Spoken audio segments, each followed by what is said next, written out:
சாய் பக்தர்கள் அனைவருக்கும் அன்பான வணக்கங்கள். சம்பூர்ண ஸ்ரீ ஸ்ரீபாத ஸ்ரீ வல்லப சரிதாமிர்தம் 31வது அத்தியாயம். தச மகாவித்யா பற்றிய விளக்கம். நாங்கள் தினமும் மாலை வேளையில் ஸ்ரீ ஸ்ரீபாதரிடம் அனுமதி பெற்றுக்கொண்டு கிருஷ்ணா நதியின் அக்கறைக்கு செல்வோம். காலை வேளையில் மீண்டும் இக்கரைக்கு வருவோம்.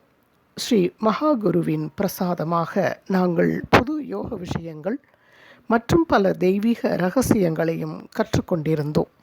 ஸ்ரீதேவியை தச மகாவித்யா முறைகளின் மூலம் வழிபடலாம் என்று கேள்விப்பட்டிருக்கிறேன். ஸ்ரீசரணரை தச மகாவித்யாவின் குணங்களை பற்றி கூறுமாறு மன்றாடி கேட்டுக்கொண்டேன். ஸ்ரீ குரு சர்வபௌமர் பின்வரும் முறையில் விவரித்தார். அன்பு குழந்தைகளை, ஸ்ரீவித்யா வழிபாடு மிகவும் உயர்ந்த ஒன்று. பழைய காலத்தில் அகத்தியர் ஹயக்ரீவரின், அதாவது ஸ்ரீ மகாவிஷ்ணுவின் குதிரைமுக அவதாரமான ஹயக்ரீவருடைய அருளால் ஸ்ரீவித்யாவை பெற்றார். அதை அவர் தன் மனைவி லோபமுத்திரை தேவிக்கு கற்பித்தார். ஸ்ரீ லோபமுத்திரை தேவி ஸ்ரீவித்யாவில் மறைந்துள்ள அர்த்தங்களை அகத்தியருக்கு விளக்கினாள். லோபமுத்திரை தேவி ஒரு வழியில் அகத்தியருக்கு குருவானாள். இன்னொரு வழியில் அகத்தியர் லோபமுத்திரைக்கு குருவானார். இது மிகவும் அற்புதமானது. லோபமுத்திரை மற்றும் அகத்தியரின் வரலாறு. அகத்தியரின் தவப்பயனால் விதர்ப்ப மன்னனுக்கு மகள் பிறந்தாள். அவள் லோபமுத்திரை என பெயரிடப்பட்டாள். அகத்தியருக்கு அவளை மணந்து கொள்ள விருப்பம். விதர்ப்ப மன்னன் இக்கட்டான நிலைக்கு தள்ளப்பட்டான். தன் மகளை தர மறுத்தால் அந்த வயதான துறவி தனக்கு ஏதாவது சாபமளித்து விடுவாரோ என்ற பயம் அவனுக்கு இருந்தது. வயது வித்தியாசம் அதிகம் உள்ள இந்த திருமணத்தை நடத்த அவனுக்கு மிகவும் தயக்கமாக இருந்தது. மன்னன் தன் மகளிடம் ஆலோசனை செய்தபோது தான் அகத்தியருக்காகவே பிறந்துள்ளதாகவும் அவரைத்தான் மணமுடிப்பேன் என்றும் கூறினாள். திருமணத்திற்கு பின் அவருடைய அரச மகள் மரப்பட்டையில் செய்த புடவையை உடுத்திக்கொண்டு தவம் புரியும் இடங்களுக்கு சென்று விட்டாள். அகத்தியர் லோபமுத்திரைக்கு ஸ்ரீவித்யாவை பற்றி கற்பித்தார். சில நாட்களுக்கு பிறகு அவர் அவளுடன் உடலுறவு செய்ய விரும்பினார். அவள் அகத்தியரிடம், லலிதா தேவியை வழிபட்ட பின்னர் நான் லலிதாவின் உருவமாக மாறிவிட்டேன். நீங்கள் சிவனின் உருவமாக மாறாதவரை நான் உங்களுடன் உறவு கொள்ள முடியாது என்றாள்.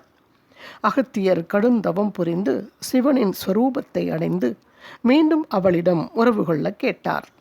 அதற்கு அவள், நான் அரச குடும்பத்தில் பிறந்தவள்.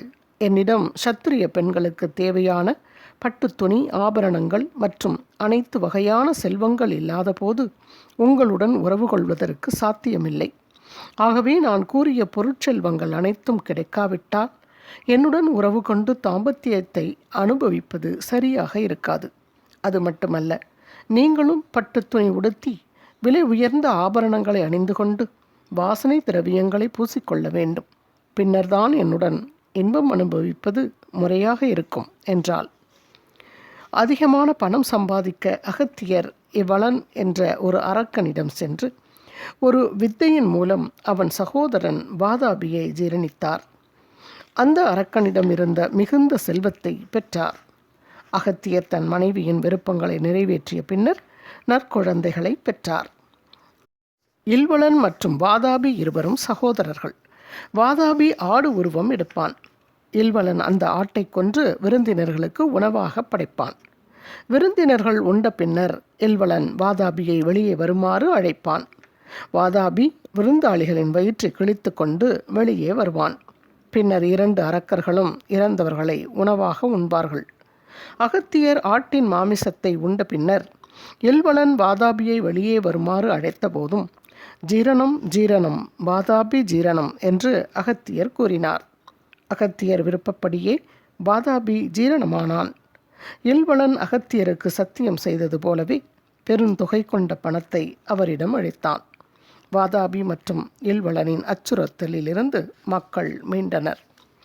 அகத்தியர் ஒரு முறை 7 கடல்களிலிருந்தும் நீரை தன் கமண்டலத்திற்குள் ஈர்த்து அதை குடித்து விட்டார். அதே அகத்திய முனிவர்தான் விந்திய மலையின் அகந்தையை அடக்கினார். அவர் சிறந்த சித்தர் உருவத்தில் தென்னிந்தியாவில் இன்னும் இருக்கிறார். அவர்தான் தமிழ் மொழியை கண்டுபிடித்தவர். அவர் பல இடங்களில் கோயில்கள் கட்டியுள்ளார். நான் கல்கி அவதாரம் எடுத்து வரும்போது அகத்தியர் பரசுராமரைப் போல அப்போது குருவாக இருப்பார். தேவியின் தச மகாவித்யாக்கள். காளி தசமகாவித்யாவின் முதல் உருவம். மகாகாளி அனைத்து விதமான கலை மற்றும் அறிவியலின் தொடக்கம். அவளுடைய வித்யாக்கள் மகா வித்யாக்கள் என்று அழைக்கப்படுகிறது. ஒரு சமயம் மதங்க முனிவரின் ஆசிரமத்தில் இருந்த மகா மாயாவிடம் அனைத்து தேவர்களும் பிரார்த்தனை செய்து கொண்டனர். அம்பிகை மதங்க பெண்ணின் உருவத்தில் காட்சியளித்தாள். அவள் இருளை போன்ற மிகுந்த கருமையான நிறத்துடன் இருந்ததால் காளி என்ற பெயர் பெற்றாள். அவள் சும்பன் மற்றும் நிசும்பன் என்ற அசுரர்களை கொன்றாள். காளிக்கு கருநீல நிறமும் இருப்பதால் அவள் தாரா என்ற பெயருடனும் கருதப்படுகிறாள். யோக சாதனையின் பலன்களை பெற சாதாரணமாக பல வருடங்கள் ஆகும். ஆனால் மக்கள் காளியை வழிபடுவதன் மூலம் சில நாட்கள் அல்லது மாதங்களில் அவற்றை பெறுகிறார்கள். எனினும் ஆன்மீக பயிற்சியின் போது காளியின் சக்தி யோகியின் உடலில் ஈர்க்கப்பட்டு அவர் எரியும் நெருப்பு போன்ற தாங்க முடியாத வேதனையை அனுபவிப்பார். தாரா தசமகாவித்யாவின் இரண்டாவது உருவம். அவள் விமோச்சனம் மற்றும் மோட்சத்தை எப்போதும் அளிப்பாள். ஆகவே அவள் தாரா என்ற பெயருடன் புகழடைந்தாள். அவள் நீல சரஸ்வதி என்ற பெயருடன் கூட அழைக்கப்படுவாள். அவள் தன் பக்தர்களை கொடூரமான விபத்துக்களிலிருந்து காப்பாற்றுகிறாள். ஆகவே யோகிகள் அவளை உக்கிரதாரா வடிவத்தில் வணங்குகிறார்கள். வசிஷ்ட முனிவர் தாராவின் மகாபக்தர். சித்திரை மாதம் சுத்த தசமியின் இரவு தாராராத்திரி என்று அழைக்கப்படுகிறது. தச மகாவித்யாவின் மூன்றாவது உருவம் சின்னமஸ்தா. இது மிகவும் மறைவான ஒன்று. ஒரு முறை தேவி தன் தோழிகள் ஜெயா மற்றும் விஜயாவுடன் மந்தாகினி நதிக்கு நீராடச் சென்றாள். நீராடிய பின்னர் பசியின் வேதனையால் பீடிக்கப்பட்டு கருமையான நிறத்தில் மாறினாள். அவள் தோழிகள் அனைவரும் உணவு கேட்டனர். கருணை கொண்ட தேவி தன் தோழிகளின் பசியை தணிக்க தன் தலையை வாளால் துண்டித்தாள். வெட்டுப்பட்ட தலை அவள் இடக்கையில் வந்து விழுந்தது. அவளுடைய முண்டத்தின் 3 இடத்திலிருந்து இரத்தம் பிரவாகம் எடுத்தது. அவள் தோழிகள் 2 துளையிலிருந்து வரும் இரத்தத்தையும் 3வது துளையிலிருந்து வரும் இரத்தத்தை தேவியையும் குடித்தாள். அவள் சின்னமஸ்தா என்ற பெயருடன் புகழடைந்தாள். ஹிரண்யகசிபு மற்றும் சிலர் சின்னமஸ்தா தேவியின் பக்தர்கள். தசமகா வித்யாவின் 4வது உருவம் சோடசி மகேஸ்வரி. அவள் உள்ளம் கருணை நிறைந்தது. அவளை அடைக்கலமடையும் பக்தர்களுக்கு ஞானம் எளிதில் கிடைக்கும். பிரபஞ்சத்தில் உள்ள அனைத்து மந்திரங்கள் மற்றும் தந்திரங்கள் அந்த மகா வித்யா சக்தியைத்தான் வணங்குகிறது. வேதங்களால் கூட அவளை விவரிக்க முடியாது. இந்த மகாசக்தி மகிழ்ச்சி அடைந்தால் பக்தர்களின் அனைத்து விருப்பங்களையும் பூர்த்தி செய்வாள். இந்த தேவியை வணங்கினால் செல்வம் மற்றும் மோட்சம் ஆகிய 2ம் கிடைக்கும். புவனேஸ்வரி தேவி தசமகாவித்யாவின் 5வது உருவம். எல்லா 70 கோடி மந்திரங்களும் அவளை எப்போதும் வணங்குகின்றன. காளி தத்துவத்திலிருந்து கமல தத்துவம் வரை மொத்தம் 10 நிலைகள் இருக்கின்றது.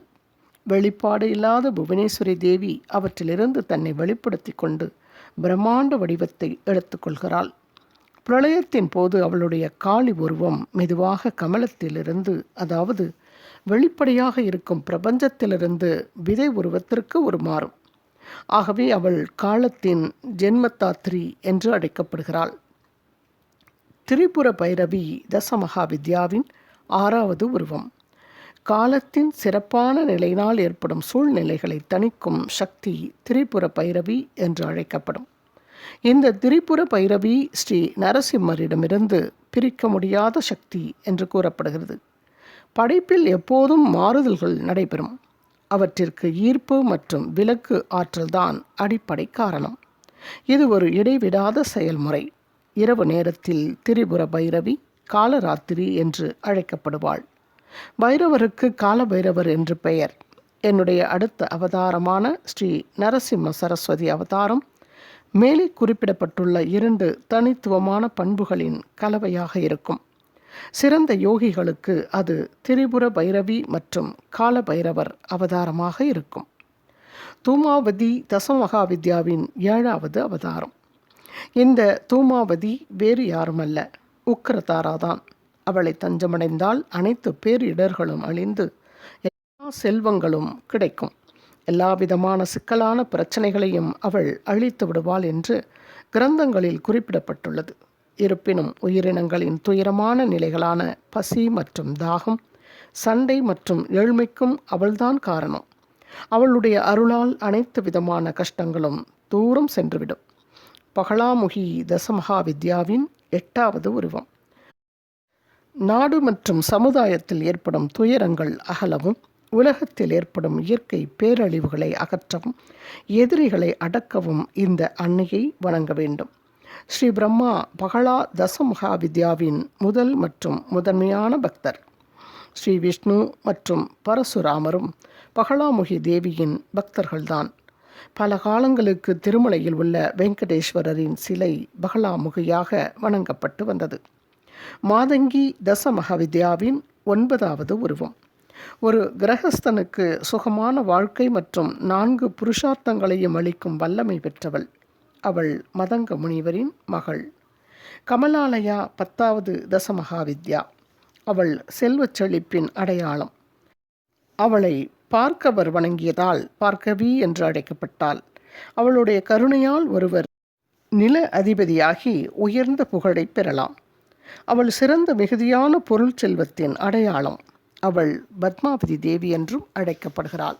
அவள் திருமலையில் உள்ள வெங்கடேஸ்வர சுவாமியின் துணைவியாவாள்.